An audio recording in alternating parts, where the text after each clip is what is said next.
Parent on this side of the gym, we're going to stand up and walk over to the cafeteria. At the conclusion of the day's events, we will have computers set up in the cafeteria should you need help with focus or transportation accommodation. Otherwise, at the end of the presentations, you'll meet your students out here in the commons and you'll be free to go. This side, we're going to stay here. Good. I just need to talk to Dan because they asked me. That's about all I had walking up here. I have a heel spur in this heel, and it has just, it is flared up, and it just makes everything I do very difficult. I have an appointment with Dr. Benton. All right, and if you're a parent remaining in here, if we could get everybody on this side, I'm going to hand it over, let these guys get out of here. I'm going to hand it over to Ms. Nesbitt, and Ms. Nesbitt is our lead counselor. She's going to give you a lot of very, very important information. Then she'll give way to Dean Simmons, who is the administrative dean here. She'll give you some good information regarding disciplinary stuff. And then at the conclusion of that, the presenters will switch, you'll stay here, and we'll come back over and give you some information.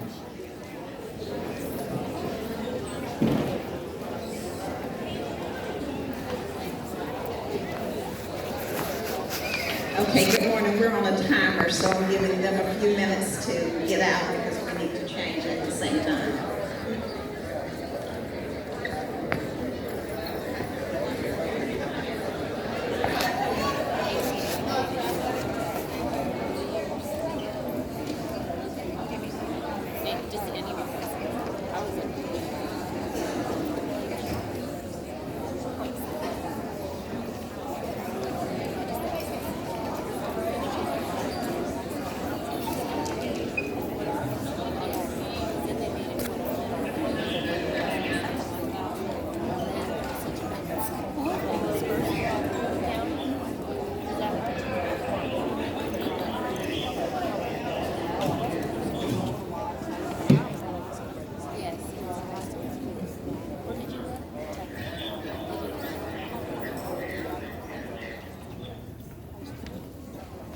Good morning, everyone, and welcome to West Florida High School from the Guidance Department.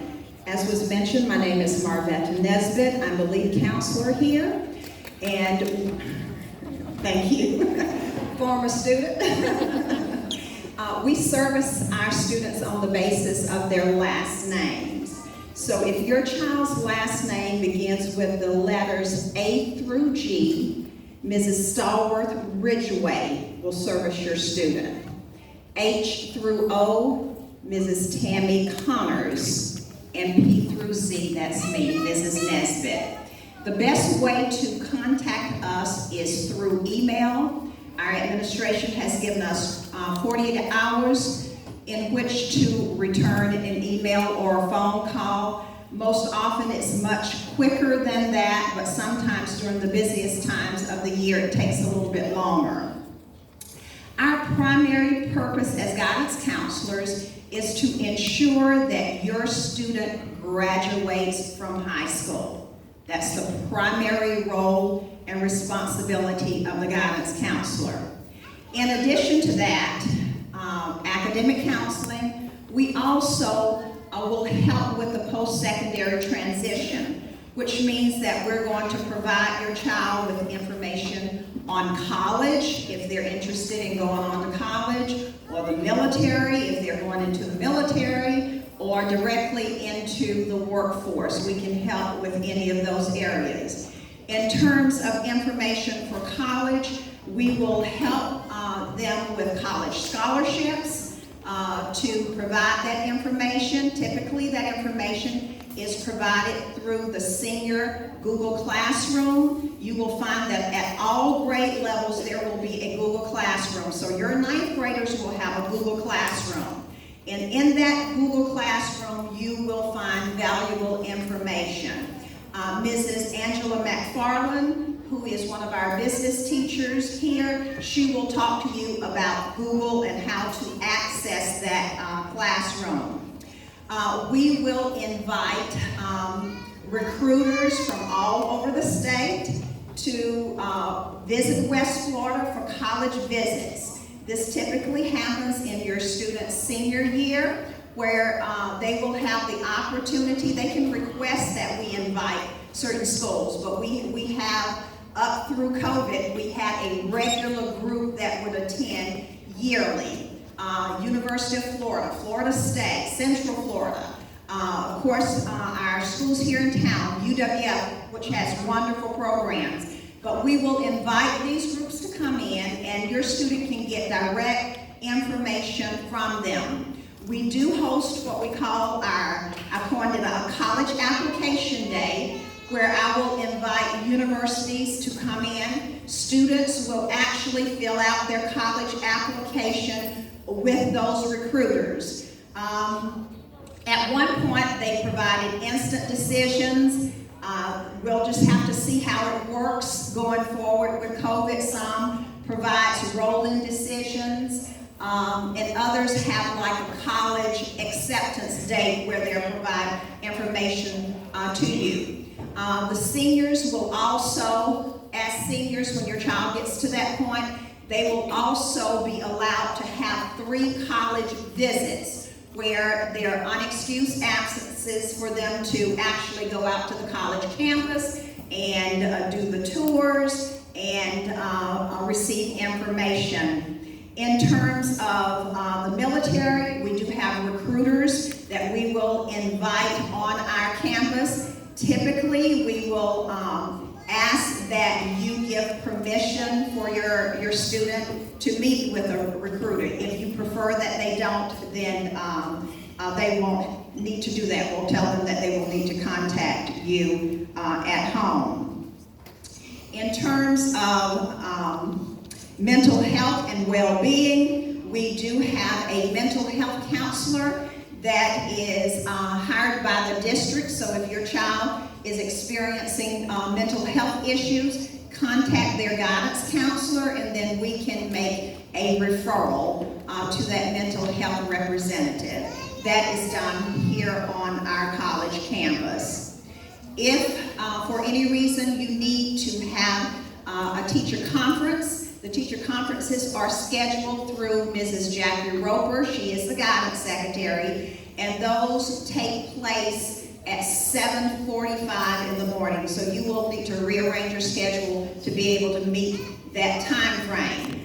Our teachers don't have common planning periods. So the only common time that they have, so we can have, if there are multiple teachers that you need to meet with, then we can have all of those teachers gathered together at 7:45 in the morning.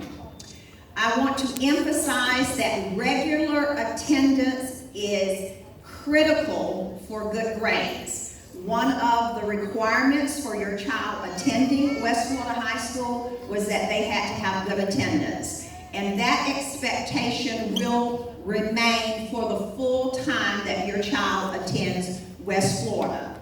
There is an attendance policy. Dean Simmons will probably go over that information with you.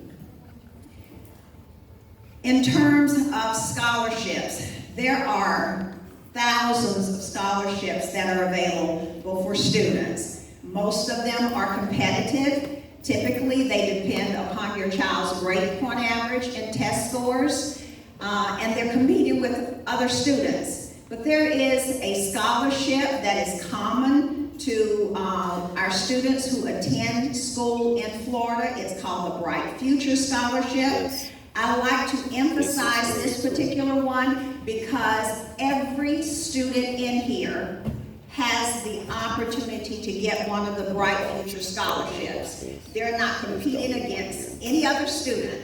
If they meet the qualifications that have been set by the Department of Education, then every one of them can receive a scholarship. There's the CAPE Scholarship, which does not require a specific grade point average. It does require 30 hours of community service, and it requires completion of 5 industry certifications that articulate to college. That's one. Then the next level up is the Gold Seal Vocational Scholarship, which pays for 2 years of college. It pays on a percentage basis, and those are for our students who are interested in a 2-year technical or junior college, community college degree. Then we have the Merit Scholarship. The Merit Scholarship pays for 4 years at a set amount, and that scholarship is based on your child having a 3.0 average in core academic areas. That means English, math, science, social studies, and foreign language. And then a minimum test score and 75 hours of community service. Then there's the highest award, which is the Florida Scholars Award, and this is the one that's right now is paying for everything and books in terms of tuition. It requires a 3.5 grade point average and 100 hours of community service and a set test score. You don't want to wait until your child is a senior to try to accumulate those hours. You can start now. There are specific guidelines for community service. They must fall within those guidelines for us to accept the community service. Now, I know that some of the 9th graders did community service during the summer. How many? Okay, and as long as those fall within the guidelines, we will be able to accept those. We require at West Florida pre-approval. And the reason for this is some years ago, I had students who did community service that we could not give them credit for. So we instituted that as a policy to ensure that our students weren't taken advantage of. We had for-profit companies who would have them work for them during the summer, and then we could not award the community service hours. There are specific guidelines, as I mentioned. It must meet some social issue, such as abuse, elderly, animals, environment, homelessness, education, health, and poverty. There is a series of questions that your student has to answer to ensure that they can receive those hours. And if they meet those qualifications, then we will sign off saying, yes, you can volunteer. Then it's up to the student to keep a log of those hours and turn those in, and those in turn will be placed on their transcript. In terms of graduation requirements, high school is a little bit different. Students earn credits to graduate. Your student will need 24 credits to graduate. They will need 4 credits in English. That means they take English every year, and they must pass English every year to have those 4 credits. They need 4 credits in math. Some students began algebra in 8th grade, so they will have the opportunity to have 5 credits in math or an additional elective. They have to have 3 credits in science, 3 credits in social studies, beginning in the 10th grade with world history, and 11th grade with the U.S. history, and 12th grade with government and economics. Then they need 1.5 credits of PE. Most of our students as 9th graders take personal fitness and team sports. That will take care of a full year, and that leaves 1 semester PE. If they complete a career program with passing grades at West Florida, then we can waive that additional semester of PE. Some of our students also are in sports, and that is another way that they waive the PE. In terms of testing, Mr. Struggle will speak to you specifically in more detail about testing, but there are 2 tests that your students need to pass for graduation, and that's the FSA, reading and math EOC, and they must have a 2.0 average. That's basically a C average. If they're planning to go on to a college or university, then we urge strongly that they need at least a 3.0. For the more competitive colleges, they're going to need a 3.5 or higher. They will need to take ACT and SAT tests. They have the choice of either, or they can take both. Those are the entrance requirement tests for college. However, How am I time-wise? About time? Okay. Okay, let's see, I'm just gonna skip some things here that I want to mention. Want to urge you to stay involved as parents. It's very important. Studies have shown that students who are involved in activities and parents who are involved in their child's education, those students typically do better. So we want you to urge them to be involved, and we'd like for you to remain involved. You're going to be given some information about Focus. Focus is the gradebook system where you can view your child's grade in real time. We want to make sure that you're actually looking at that and keeping up with it, so that at the end of the semester you don't have any surprises. And I want to also urge you, where the syllabus is concerned, to read your child's syllabus. We have teachers who do not accept late work. So this may be a culture shock for them.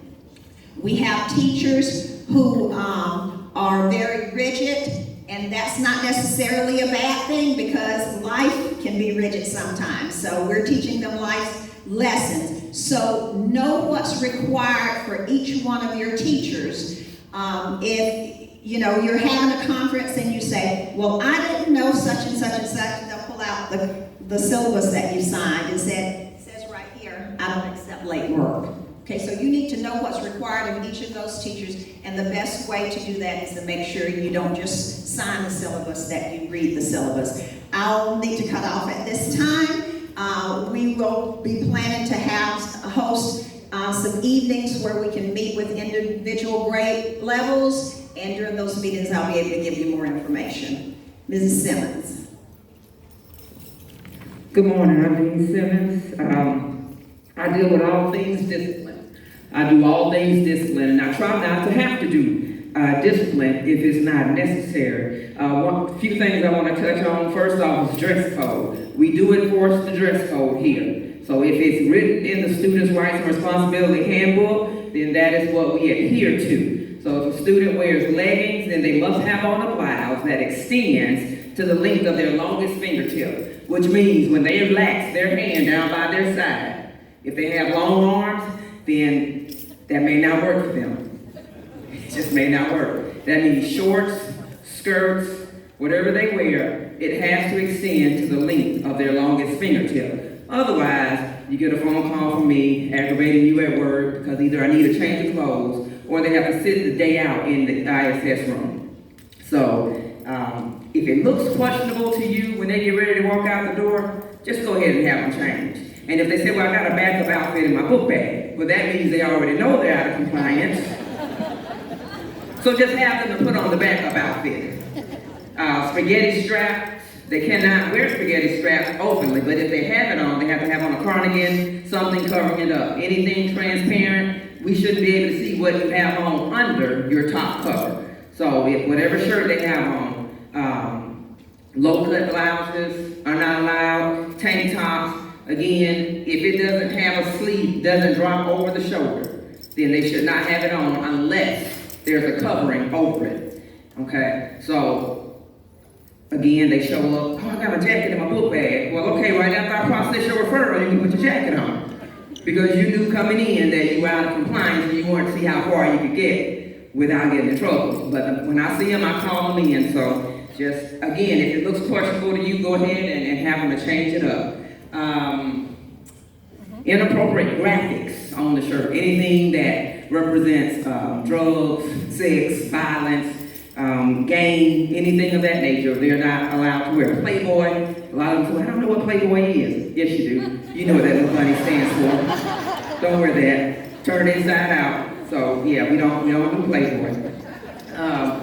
The cold shoulder shirts, as long as it has the wide top on it and not the spaghetti strap or the tank top, because there are some that are wide and just expose the shoulder. I can deal with that. I can work with that, but nothing spaghetti strap or just regular tank top. We don't do those, because again, that goes back against the tank top rule. Shades, classes inside. We have classes inside, so they don't need your shades on. Hats, we don't do hats unless there's something SGA is sponsoring, and then there's a special, guidelines with that, wearing hats. Pajamas. Please don't let your baby wear their pajamas to school. Or the house shoes. House shoes. And that's what I say to them. I said, what are those, baby? These my slides. What are they? House shoes. I said, see, the first word tells you where to wear those. House shoes. So wear those at the house. Don't wear those back on campus. A, they're not safe. If something happens and they have to move quickly and they slip in those shoes, or they fly off and now they don't have shoes on because we've had to evacuate quickly, then there's another problem. Okay, so we don't do house shoes. And anything that you look at and just feel like, I don't care what school say, you're not wearing that. I don't care if they said it's appropriate. Then you're probably more right than they are. I guarantee you that if they're arguing with you about what they're trying to wear, then they already know that they shouldn't be wearing it. So we typically tell them to dress the way you want to be addressed. Dress the way you want to be addressed. So you take that at face value. How you want to be addressed, that's the way you present yourselves. Dress like you're going to work. If your job requires you to wear a uniform, then you wear the uniform. You don't decide one day, well, I just don't want to wear the uniform and I'm just going to show up at work. I mean, you can try it. Right, may not work well. All right, cell phones. Yes, they can have their cell phones on campus, but they cannot use them during class. Please don't text them, ask them what they want for dinner. They can't respond. If they're on the football team, basketball team, the coaches typically put out a schedule early. So you already know what time they get out of practice every day. It doesn't change often. If it changes, then we allow them to make calls to let parents know, hey, practice is canceled. But otherwise, because I get it a lot, well, it was my mom texting me. She wanted to know what I wanted for dinner tonight. You still get the referral. All right, and if there's an emergency, please don't text the child with something tragic, because that creates another waterfall. If there's something going on and that you think your child needs to know, if you contact the front office, one of the guidance counselors will pull that child out of class so that if you're on your way to pick them up, because you don't want to call them and tell them their favorite uncle just passed and now they're sitting in class emotionally distraught and nobody knows what's going on. If there's something you need them to know, please don't text that type of information to them. You can come and check them out, call the guidance counselor, let the guidance counselor know what's going on, and someone will get them and pull them out of class so they're not in a state where they're somewhere and emotional and nobody understands what's going on with them. Earbuds, once they hit the campus, we don't do earbuds. It's not one in one ear, not halfway on, it's not on before the bell rings. The moment they hit campus, we don't do earbuds. Reason being, safety. If there's an announcement going on that there's a lockdown or someone's on this campus and your baby has both ears plugged up and they're listening to the music, then they're not going to hear that announcement. And so they may not know they need to get to a safe place. And so that puts them in danger. Or any other announcement that may go forward. I didn't hear the announcement. Well, it's hard to hear when you have the music blasting in both ears or the instructions the teacher's giving, because you're trying to listen to or look at the game, playback of a game, or whatever it is you're listening to. So those things we just do not do. And yes, they could get a referral for that. Other electronic devices, they have Chromebooks. So really, they don't need to bring anything else. I won't shut the school down to look for it. If they bring something that they can't keep up with because, well, I had it in the locker room, I set it on the bench, and I put my clothes on top of it. Well, that's not securing it. If you have a locker, lock it up. And that's with money, anything. Remind them that just because they've been friends with little Johnny for the last 5 years doesn't mean little Johnny won't take something from them. Lock up anything valuable or leave it at home. Because there are no cameras in the locker rooms.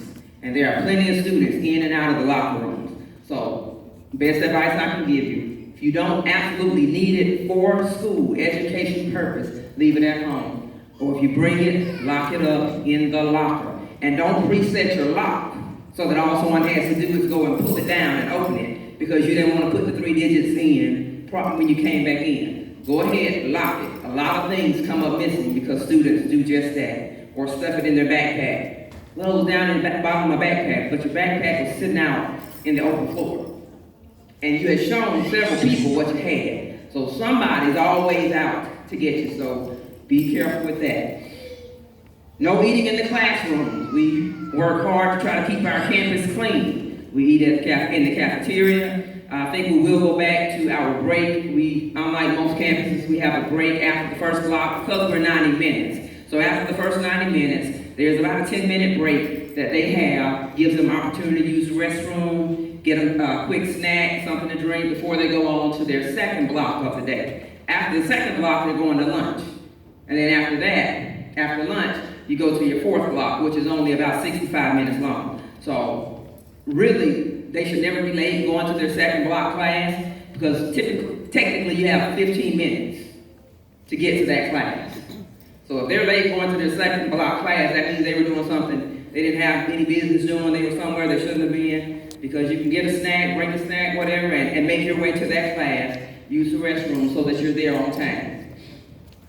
We give out tardy tickets to students each 9 weeks. We give out 4 tardy tickets. They don't roll over, so if they don't use them, they can't stack them and wait to the last 9 weeks and think, okay, I got 12 tardy tickets, I'm gonna use these to my advantage. No, they only work during that 9 weeks.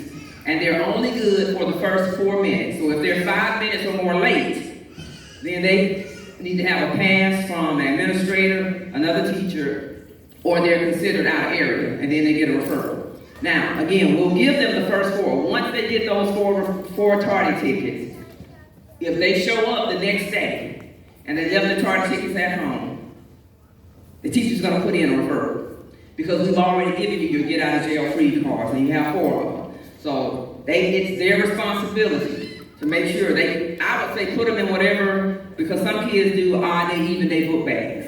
So I would put it in whatever I have 7th period. That way I always know when I switch from one bag to the other, my 7th period things are with it. So I put that in my 7th period folder, so I always have my tardy tickets. And again, you may never be late, but just in case that one day you need it and you left it at home, then the teacher puts in the referral, then the parent calls, my baby's never been in trouble, never done anything wrong, I can't believe you're gonna process this tardy referral. Baby had the tardy tickets. Baby was given the same opportunity everybody else was, so I processed the ticket as required. I noticed they were giving out the clear water bottles. That is the only type of water bottle they're allowed to have. It doesn't have to be that one, but it has to be a transparent bottle. It has to be transparent, something that we can see through. That again is another safety measure that we use, so we can try to determine what may or may not be in the water bottles. Because I'm sure that's, not me, it's like, I know that. So we just add the Yeti cups, those type of things. We don't do Yeti cups. We leave those at home. Vaping is a big thing now amongst teenagers, and they can get them from anybody, anywhere. It's amazing how they get them, and they have the most expensive vaping devices. So that's one thing that we keep an eye out for. So if you get that call, just know that the SRO gets involved. There's a citation that goes forth. I think there's a fine that's connected to it as well. I don't know. I don't think there's any community service the first time, but there may be something connected if there's a second infraction. So that's just one of those things. First bell. When the first bell rings, students report to class. I think we'll start out with homeroom first. We'll start out with homeroom the first week, but eventually we won't have homeroom every day. So they will meet in the courtyard out here in this open area prior to the first bell. So if they're going to be a car rider, they're dropped off in front of the school, not in the student parking lot. Car riders get dropped off in front of the school, and they meet in the courtyard out here. Bus riders will be dropped off on this backside, and they'll make their way to the courtyard, and we'll stay outside the buildings. We got a little lax last year, kind of let them in a little bit, but in an effort to kind of keep them socially distanced as much as possible and keep things under control, we'll have them back out in the front in the courtyard prior to school starting. They have to use the restroom, we'll direct them to the right location. Now, in the event of inclement weather, then we open the buildings up and they'll get to go close to their first block class. So that way they're out of the weather, out of the extreme cold or rainy weather. So we do make provisions for that.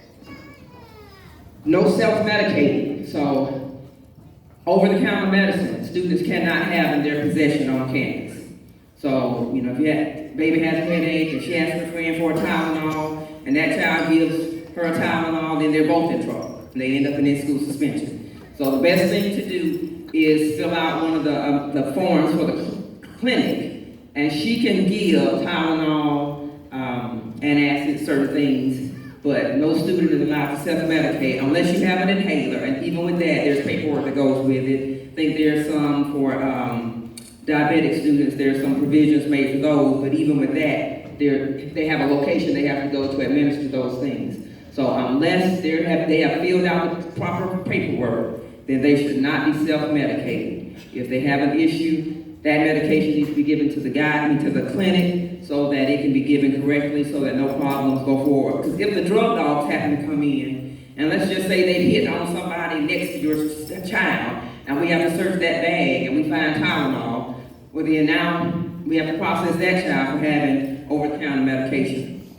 in their possession. So anything over-the-counter, they cannot bring to school with them. You can come up and administer it to them if necessary, or you sign the paperwork for the clinic to take care of that. Bus infractions, something happens on the bus, it's just like it happened on the school grounds. If it happens at the bus stop, it's just like it happened on the school grounds. Because whatever their bus location is pretty much, once they get there, we're pretty much in control of what's going on and trying to keep them safe. So any bus infractions, the discipline will go forth pretty much as if it had happened on the school ground. PDA, does everybody know what PDA means? Heard some giggles. Public displays of affection.